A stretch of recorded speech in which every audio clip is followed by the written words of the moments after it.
नमस्कार मित्रों, मेरा नाम कैलाश कुमार पटेल है और मैं हमारी संस्था के यूट्यूब चैनल संविधान एकेडमी में आपका स्वागत करता हूँ। मित्रों, आज के इस वीडियो में हम छत्तीसगढ़ राज्य के दुर्ग जिले के बारे में चर्चा करेंगे। हमारे ये जो वीडियो है यूपीएससी की तैयारी कर रहे छात्रों के लिए, पीएससी की तैयारी कर रहे छात्रों के लिए विशेष रूप से लाभदायक होगा और इसके अलावा अगर आप छत्तीसगढ़ की सामान्य ज्ञान में अगर आपकी रुचि है तो भी ये आपकी मदद करेगा, आपकी सहायता करेगा। दोस्तों, ये जो छत्तीसगढ़ का दुर्ग जिला है, क्षेत्रफल के आधार पर सबसे छोटा है, एरिया के आधार पर सबसे छोटा है। सो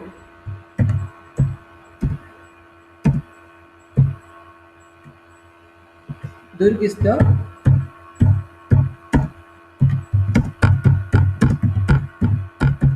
smallest district in Chhattisgarh. Smallest district in Chhattisgarh. क्षेत्रफल के आधार पर, एरिया के आधार पर सबसे छोटा जिला है बेस्ड ऑन एरिया।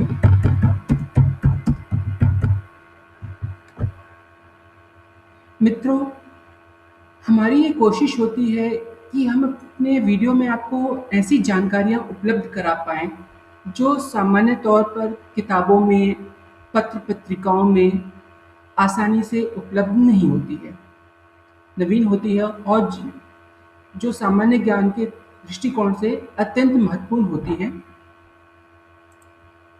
तो इस टॉपिक पर चर्चा शुरू करने से पहले, आरंभ करने से पहले हम इसके बारे में कुछ आधारभूत जानकारियाँ ले लेते हैं।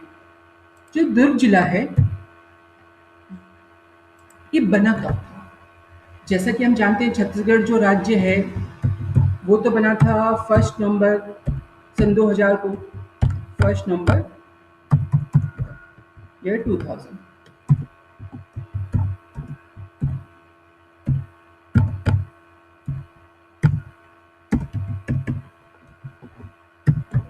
जब छत्तीसगढ़ राज्य नहीं बना था तब भी दुर्ग जिला था, और कहने का अर्थ तो ये जब मध्य प्रदेश राज्य भी नहीं था तब भी दुर्ग जिला था। ये जो दुर्ग जिला है ब्रिटिश शासन के समय में 1 जनवरी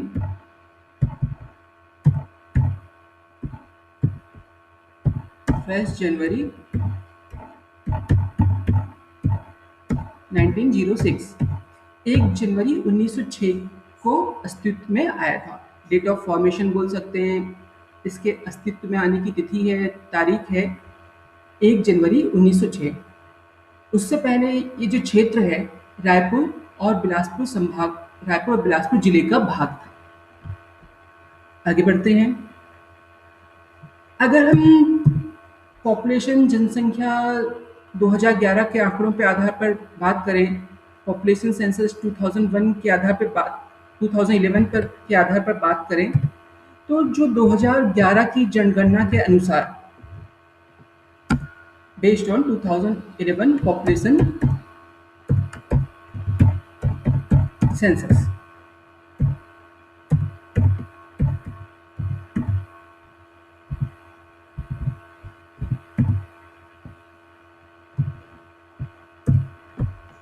जो 2011 की जो जनगणना के अनुसार इसकी जो जनसंख्या है वो है 17,21,948।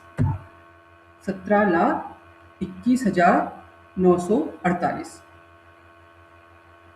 ये सिर्फ हम एक चर्चा कर रहे हैं ताकि हमको पता रहे।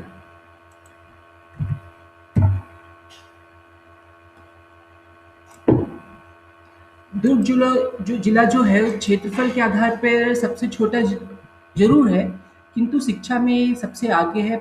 ये जो क्षेत्र है शिक्षा के आधार पर सबसे आगे है। यहाँ की जो 82.56 इतनी जो जनसंख्या है शिक्षित है।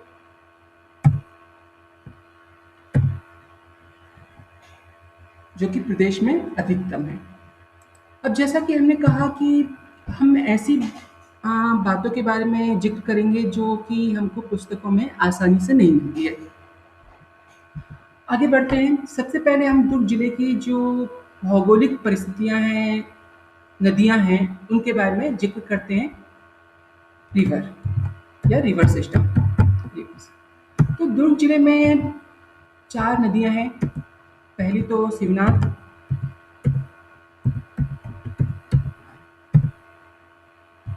दूसरी इस क्षेत्र को पानी देने वाली एक और महत्वपूर्ण नदी है, वो है खारून।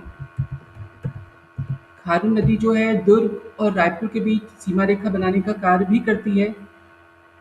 खारून। एक और नदी है तांदुला। इसके अलावा राजनांदगांव के खैरागढ़ क्षेत्र से एक और नदी दुर्ग में बहकर आती है। उस नदी का नाम है अमलेख।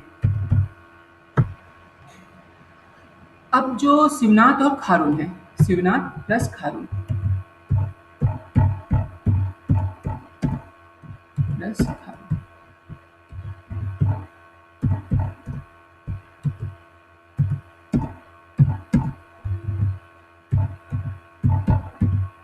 शिवनाथ और खारून जो नदियां हैं,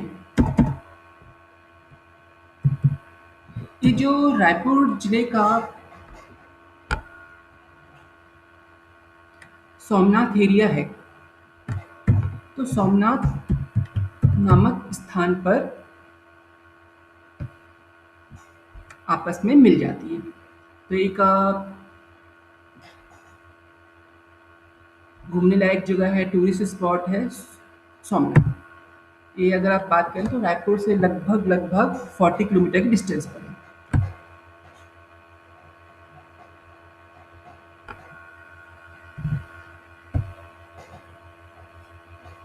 इसी तरह जिस जगह पर शिवनाथ और तांदुला नदी, शिवनाथ और तांदुला नदी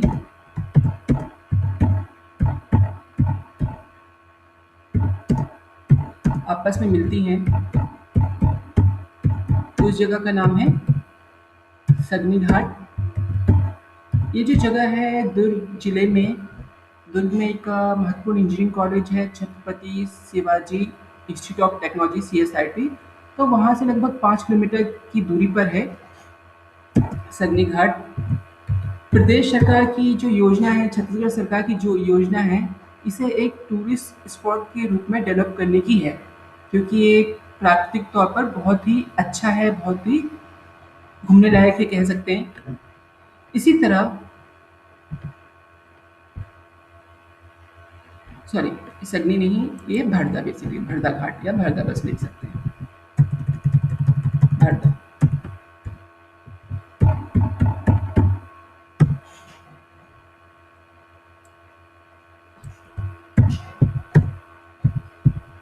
और जिस जगह पे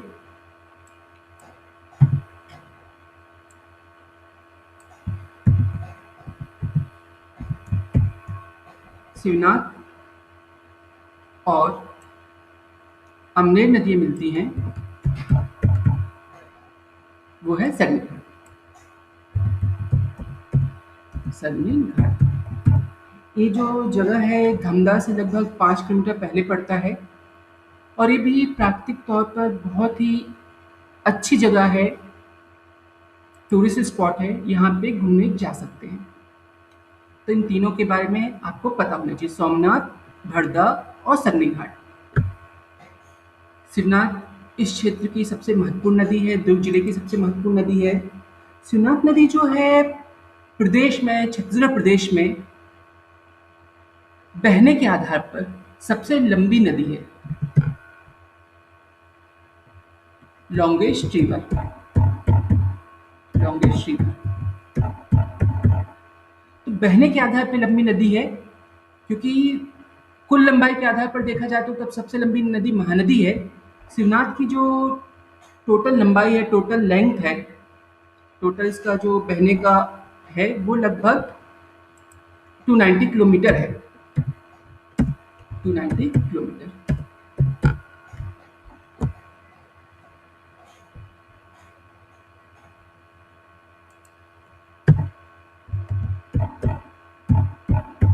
पर छत्तीसगढ़ की जो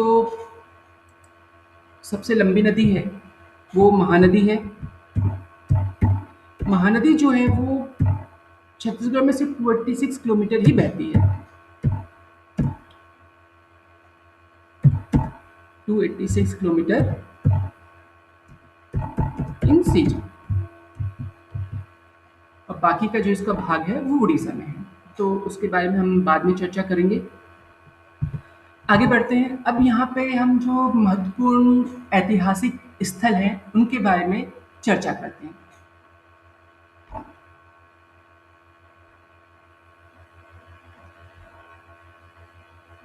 इनके बारे में आगे बढ़ने से पहले एक और बात आपको याद होनी चाहिए कि छत्तीसगढ़ में कि इस जो दुर्ग जिले में इसमें तहसीलें कौन कौन सी हैं। तो ये जो दुर्ग डिस्ट्रिक्ट है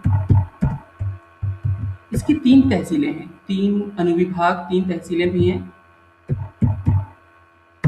पहला तो दुर्ग है ही है, दूसरा आप पाटन का नाम लिखेंगे, और थर्ड है धमधा।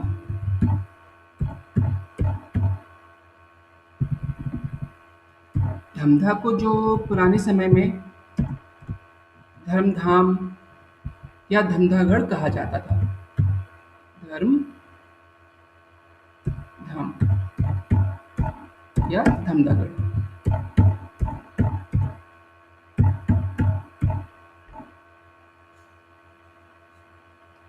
ठीक है। अब यहाँ पे जो महत्वपूर्ण ऐतिहासिक जगह है उनके बारे में डिस्कस करते हैं। Historical spots.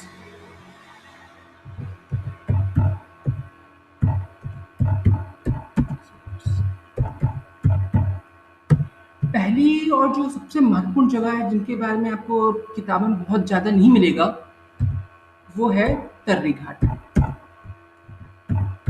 अब तर्री घाट क्यों महत्वपूर्ण है मैं आपको बता दूं। जैसे छत्तीसगढ़ में एक जगह है सिरपुर, जो कि बहुत महत्वपूर्ण जगह है। कहा जाता है वहाँ पे मौर्यन एजेस की चीज़ें मिलती हैं, उनसे पुरानी चीज़ें भी मिलती हैं। तो सिरपुर का एक बहुत ही ऐतिहासिक रूप से बहुत ज़्यादा महत्वपूर्ण है। अब जो तर्री घाट है उसकी खोज हाल ही में हुई है। सन 2015-16 के आसपास यहाँ पे कुछ आर्कियोलॉजिस्ट्स हैं, उन्होंने यहाँ पे रिसर्च की, तो उनको पता चला कि इस जगह से जो मौर्यन एज है, मौर्यन एज से कुछ समय बाद की, मतलब आज से 2300 साल पुराने, 2300 year old, that means 300 BC में। तो 300 BCE की जो कॉइन्स हैं, सील्स हैं, ब्रिक्स हैं, कॉइन्स, सील्स, ब्रिक्स आदि चीज़ें यहाँ से मिली। यहाँ पे मतलब घर हैं, कमरे हैं, भवन, जैसे कि हड़प्पा या मोहनजोदड़ो में मिलते हैं वैसे ही कुछ यहाँ से भी मिले हैं। पर मेरा तो प्रशासन से विशेष रूप से अनुरोध है कि इस जगह की सुरक्षा के बारे में ज़्यादा अच्छे से इंतज़ाम करें, क्योंकि मैं खुद यहाँ पे देखने गया था। 2300 साल से जो चीज़ें ज़मीन के नीचे सुरक्षित थीं, अभी 5 से 6 साल से अब उतनी सुरक्षित नहीं रह गई हैं। कहने का अर्थ है ब्रिक्स की चोरी हो रही है, लोग यहाँ पे यहाँ की जो सामग्री निकल रही है उसको तोड़-फोड़ कर रहे हैं। तो कहने का अर्थ है यहाँ की सुरक्षा के इंतज़ाम जो है प्रशासन को बढ़ाने चाहिए। आप लोग भी अगर कभी भिलाई आते हैं या भिलाई में ही अगर आप रहते हैं तो इस जगह घूमने जा सकते हैं, बहुत ज़्यादा दूर नहीं है। भिलाई में जो महत्वपूर्ण स्पॉट है मैत्री बाग, वहाँ से लगभग 30 किलोमीटर 33 किलोमीटर की दूरी पर है। ठीक है। तर्री घाट के अच्छा, तर्री घाट के बारे में एक चीज़ आपको पता होनी चाहिए। कहा जाता है ये जो तर्री घाट है बेसिकली खारून नदी के किनारे है। खारून नदी के बैंक में या खारून नदी के किनारे है, खारून रिवर के। कहा जाता है कि प्राचीन काल में जो ग्रीक लोग हैं, यूनानी लोग जिनको हम कहते हैं, या जो अलग-अलग सभ्यता के लोग हैं, वो यहाँ पे नदी मार्ग से यहाँ पर व्यापार करने आते थे। मतलब ये महानदी से होते हुए, खारून नदी से होते हुए इस जगह पे आते थे। तो ऐसा कहा जाता है कि व्यापार का कोई बहुत बड़ा केंद्र रहा होगा। छत्तीसगढ़ का बोल सकते हो कि ओल्डेस्ट जो व्यापारिक केंद्र है, सबसे प्राचीनतम व्यापारिक केंद्र है, वो तर्री घाट है। तो अभी इसके बारे में और ज़्यादा रिसर्च होनी चाहिए ताकि हमको इसके बारे में नई-नई जानकारियाँ मिल सकें। आगे बढ़ते हैं। अगर हम हिस्टोरिकल स्पॉट्स की बात कर रहे हैं, तो एक और स्पॉट जो है दुर्ग जिले में जो है, वो है बानबरत। बानबरत जो है, यहाँ का जो पावर हाउस एरिया है, वहाँ से आप अगर नंदिनी माइंस की तरफ जाते हैं दुर्ग में, तो नंदी माइंस है, नंदिनी जो माइंस है, वहाँ से लगभग 2 किलोमीटर पहले, 1 किलोमीटर पहले बानबरत गाँव पड़ता है। अब बानबरत गाँव का जो तालाब है, वहाँ से गुप्त काल की गुप्त एज जिसे हिंदू इतिहास का स्वर्ण काल कहा जाता है, तो गुप्त एजेस की मुद्राएं, सील्स यहाँ से मिली हैं। ये सभी मुद्राएं जो हैं रायपुर के जो म्यूजियम है वहाँ रखी हुई हैं, आप वहाँ जाके देख सकते हैं। अगर हम हिस्टोरिकल स्पॉट की बात करें तो यहाँ पे और भी कुछ हैं, बहुत ज़्यादा तो पुराने नहीं है पर फिर भी महत्वपूर्ण है। आप इनमें नगपुरा का नाम लिख सकते हैं, नगपुरा का जैन मंदिर, दुर्ग का चंडी मंदिर, छातागढ़ आदि।